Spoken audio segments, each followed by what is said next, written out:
It's funny. Leaders almost never fail because they're not smart enough. They stumble, they get stuck. And usually it's because of the stories they tell themselves. Little lies like, oh, my team knows what I mean, or the classic, I'll start building better habits when things finally calm down. Today, we are tearing those stories apart. This is a wake-up call. The brilliant physicist Richard Feynman absolutely nailed it with this one. We have to start with the first principle. Don't fool yourself. Why? Because you are, by far, the easiest person for you to fool.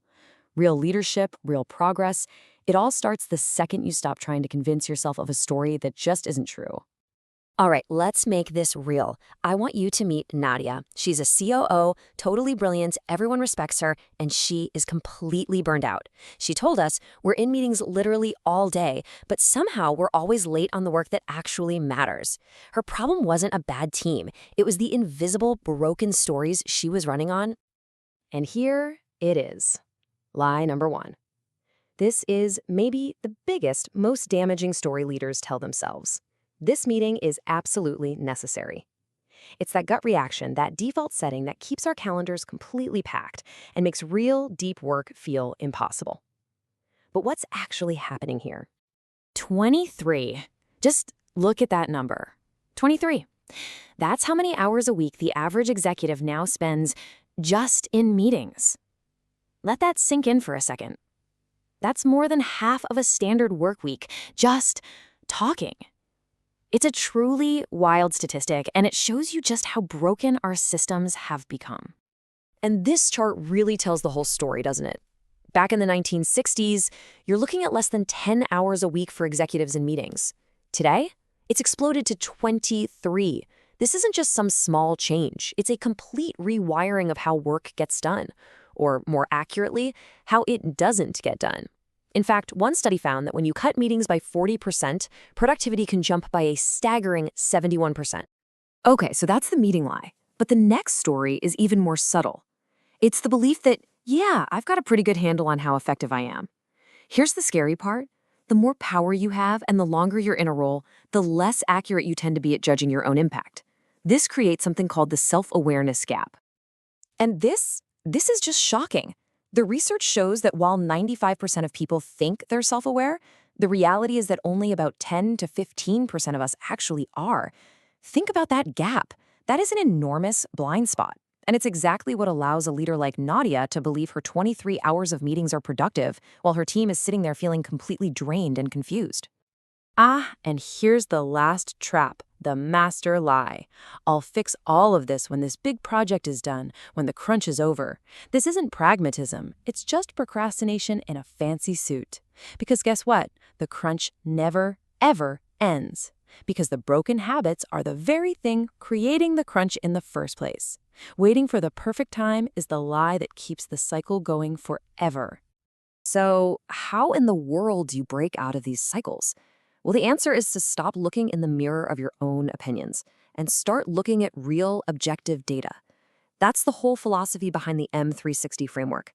M360, it stands for moving from mirrors to measurements. It's not about judging you. It's about activating you with the truth. And the M360 method is beautifully simple. There are just 4 steps. Step 1, you have to tell the truth out loud about what's really broken. 2, make your time visible. Find out where it's actually going. 3, make your new desired behaviors visible by tracking them. And 4, the big one, shorten the feedback loop so you can adjust right now, not 6 months from now in a performance review. Let's look at a super practical example. The self-deception. We just need more updates to stay aligned. How does that show up? Endless status meetings where nothing actually gets decided. The truth-telling M360 move? It's simple.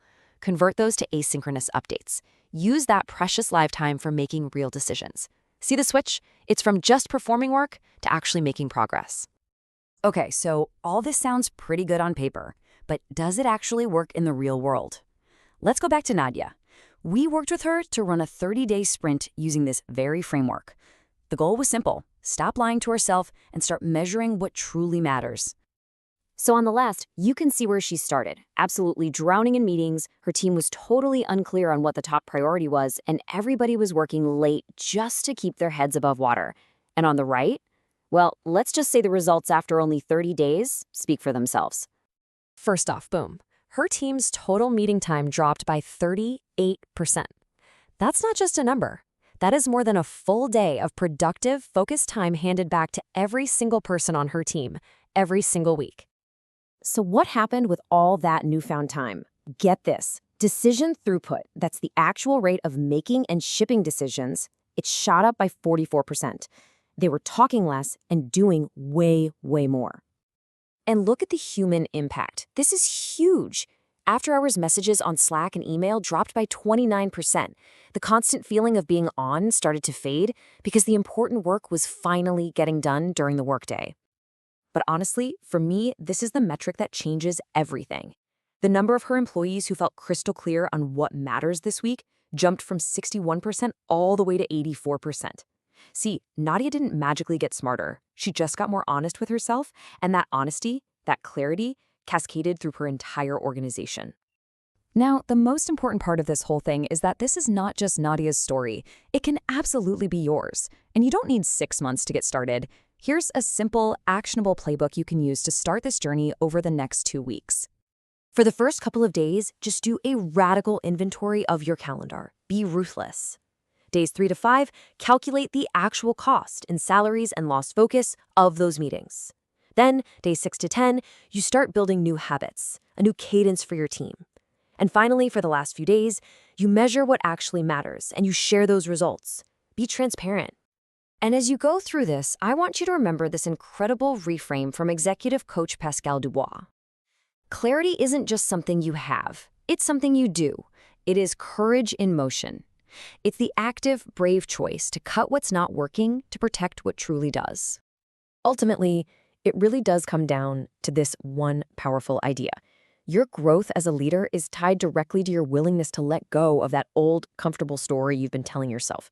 The second you stop defending it is the second you get the power to design a new one. So the question I want to leave you with is pretty simple, but it isn't easy. Think about the stories you're telling yourself right now, about your calendar, about your team's focus, about your own impact. Are they really serving you? And if the answer is no, what story will you have the courage to write next?